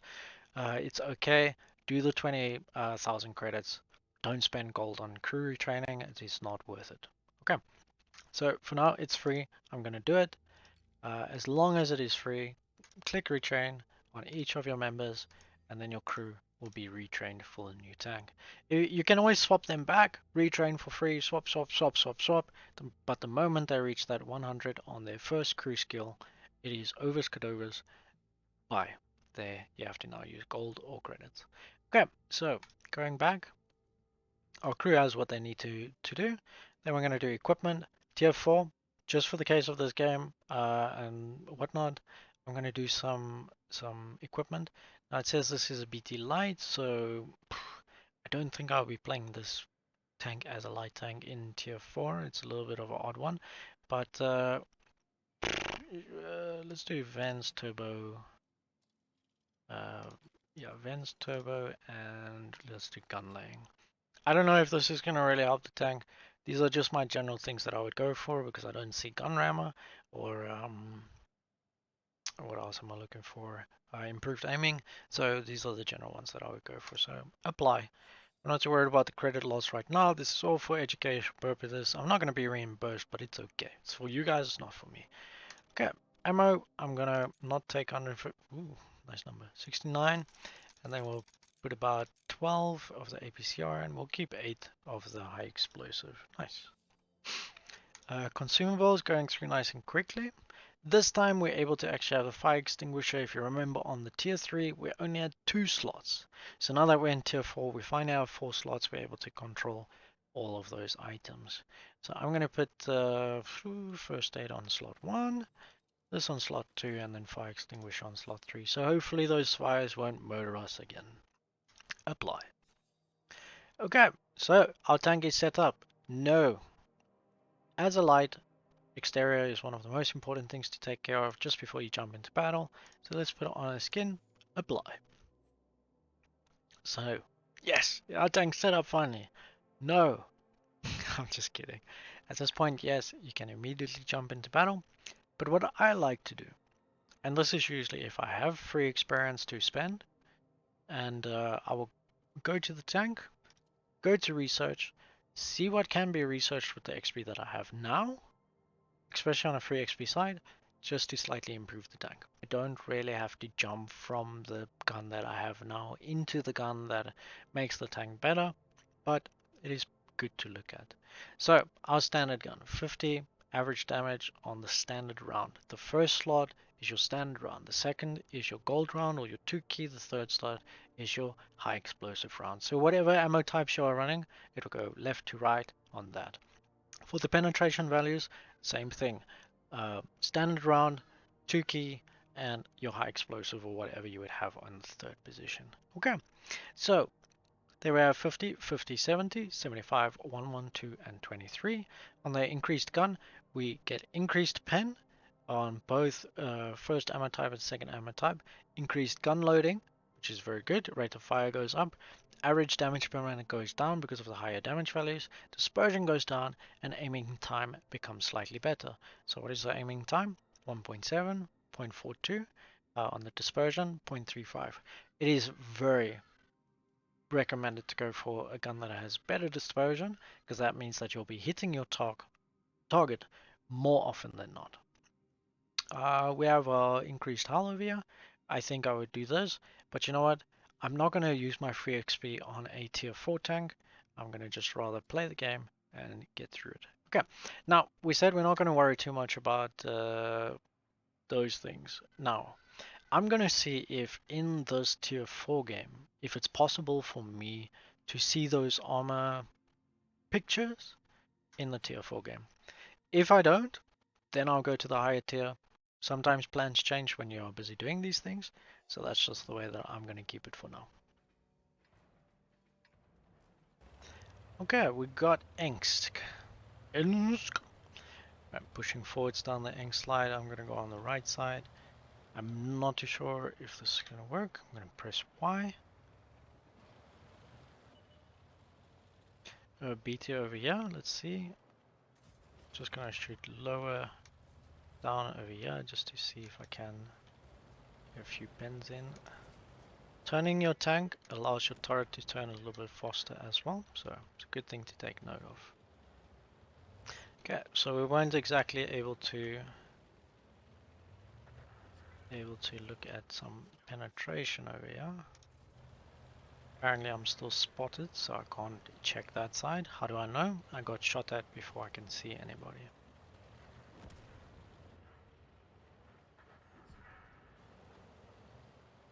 Okay, I've got a T6 flanking on the right. Let's go sniper mode. Vision, and using your vision well is one of the biggest things to figure out in this game. So, there we got our globe saying that we are spotted.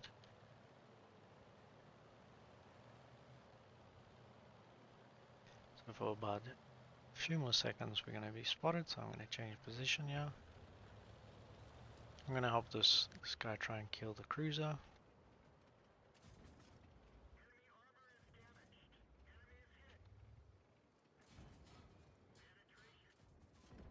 There we go. That's fine with me. Firing on the move isn't too bad, and things like that. Okay, now the games are too fast paced right now to really see where I can pen or where I can't pen. So the main thing I've been relying on is the green circle or the red circle in the center of the reticle, changing to a green circle. Okay, so what I'm going to do, I'm going to leave battle now. And this is something you can also do as a newer player if you get frustrated with the game and you just want to play again. You can leave the battle after dying. Your tank will stay in the battle, but then you can jump into another tank and start a new battle. So you don't have to sit there waiting for the battle to finish. It is recommended to do so because you get to learn a bit, look at the map, see things from a different perspective. But if you don't want to do that, then yeah, you can exit the battle. Once you have died, don't do it before because then you're abandoning the battle, and then you can play any other tank. Okay, now because we are still learning, what I'm going to do, I'm going to go down towards the Tiger P, which is a bit of a higher tier. On here I am running Hardening, Turbo and Gun Rammer. I don't think I really need to run Gun Rammer, but I like it. On my crew I have them all on Brothers in Arms, 97%. So that means that once I get them into the tier 7, then or the tier 8, then I am going to have to retrain the crew with gold. Now I don't want to do that, so I'm probably going to just get a fresh crew for the line, and this goes towards the mouse. Okay, I'm not going to talk about tech trees. There are enough YouTubers out there that have spoken about which tank to go for, and I would recommend Quickie Baby's quick view on all the techs, because he does it. He does them all. Okay, so let's go into battle. I'm not going to worry about it. I'm not doing any gold ammo on this one because I feel like the Tiger P's penetration is good enough for most of the game here. Okay, heavy is probably the easiest way to showcase this new armor mechanic. So I'm going to press Y. I'm going to get into the battle. I'm going to push forwards down, and let's see if we can showcase how the armor penetration works. I really hope that it is activated. And yeah, while we are waiting, if you see on the map on the right side, we've got 3 different circles there. We've got a green circle, white line, and a yellow line. The yellow line is the radio range, that's how far you can communicate with other tanks or hear about that other tanks have been spotted. We have the white line, that is your maximum view range. And then you have your green circle, which is your stationary view range or moving view range. I'm actually a little bit confused with the two because I might be running some sort of crew stat that when I'm stationary I get more vision. And then a little blue circle around my tank. I don't know if you guys can see that, but that over there showcases proximity of the vehicle. Now, this tanker next to me was hiding in that map, so that's why I don't like to put it too big, and as well as it keeps space for the chat. Okay, so as we're going down here, I'm just going to try and push forwards. We're playing on Oyster Bay, one of my favorite maps. Not too much for lights, but the rest of the tankers do have quite a lot of fun here. And we do have a nice showcase of enemies across, and maybe we'll be able to see this armor. Okay, so as I'm looking at this tank over here, you see that orange and green showing up there? Oh, that's kind of cool. I see that there's a weak spot on the Tiger, and I do know that I can just sit here and shoot his cupola all day. And we've got a Hellcat busy sitting in the back. So we can't just sit here and shoot all day. But it was actually quite interesting to see those two different weak spots on the front of the tanker as well. Alright, so if I have to just... Ooh, somebody's pushing you. That is called awareness. Now, if you saw that tree fall down there like I did, you would have noticed that now there are tanks on this side and they are busy pushing forwards. Now, if you see, my gunner is currently taken out, so my reload time and my aiming goes down quite a lot. So I quickly use the repair kit to sort that out. There we go. Okay, I'm just repositioning to make sure that I have a chance. And I do see that the Tiger P is pushing behind them, so a bit of map awareness does help you to know that the team is pushing. That allows me to turn around instead of trying to have a wet noodle fight here and go and assist the winning side. I'm not going to sit there and let my tank just get obliterated. I'm going to push forwards with the team. And that's why I say it's a bit of looking at this game. You think of it like a chess battle. Where is a piece necessary? What move can I make that can change the outcome of this battle that's currently happening? I'm careful of being shot by the snipers on the right over here, but by all means, enjoy it.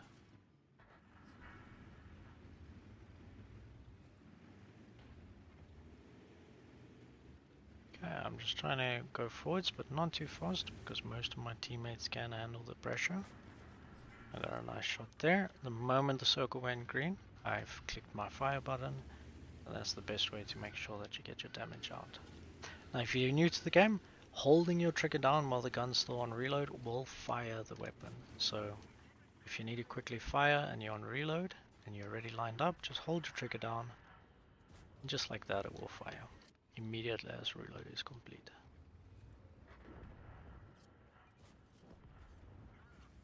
Okay, I managed to get some nice kills over there.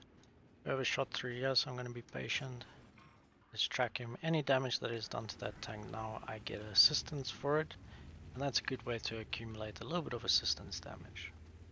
Now, I don't know if anyone's on the right over there, but I'm going to go up here just so that I'm in a different spot to all the other tanks.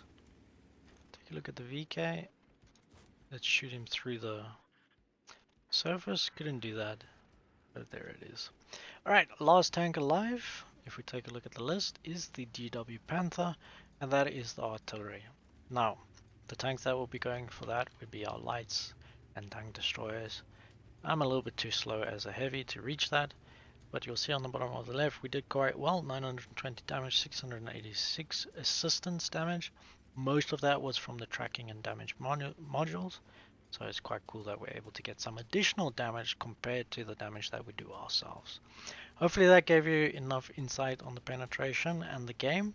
Coming back into World of Tanks, I hope you guys have a wonderful experience out there, and you know what, losing is going to happen a lot, but don't play for the wins. Play to have fun and experience riding around tanks on a map and shooting other players. Whether you do damage or not, don't let that be your critical viewpoint of having fun. This game is brutal. You need to try and find your own fun way to enjoy tanks. And for me, I like tanks a lot. So it's a no-brainer for me. I want to be in a tank and shoot another tank. And whether I die or not, I understand that their tank's better than mine. They played better than me. It's just the way it is. And if I get too frustrated on the fact that my gun won't penetrate or anything like that, I'll put myself in a situation that will kind of ruin things over there. You're all Stevie Guru. Thanks, my dude. Uh, Hello, Ridan. Yo, thank you so much for, yeah, one day I'll go for the mouse. Thank you so much for tuning in. All right, so that's pretty much it on the Tank Academy side. So for the next hour, I'm going to be just playing tanks with my crew members. Oh, what can I say? My friends. And then we're going to just chill and jam a bunch of tank games. And then if anybody in the chat does pop through and you guys have questions, I'll try and answer as many as I can. Whether it's in-game, going through anything like that. And if you're from YouTube, um, yeah, come pop around sometime. I stream generally at least once a week. I would love to stream more, but my schedule is just a little bit crazy, and most of the time I'm really not up for it to be in front of the camera. But at the end of the day, I do stream fairly often. You will catch me online at least once a month, if at anything, and it's always a lot of fun with you guys and streaming to you. So anyways, thank you so much for tuning in, and I hope you guys enjoy the rest of the stream. I'm going to be joining a VC now with some of the other players and going to enjoy some tank games. If there's anything else that I forgot to cover, I'll come back to it in a later video, but thank you so much. Enjoy. Bye-bye. Bye-bye, YouTube. Okay. Alright, let's see. My word, that was two and a half hours of learning, learning, learning, learning. So much learning. Alright.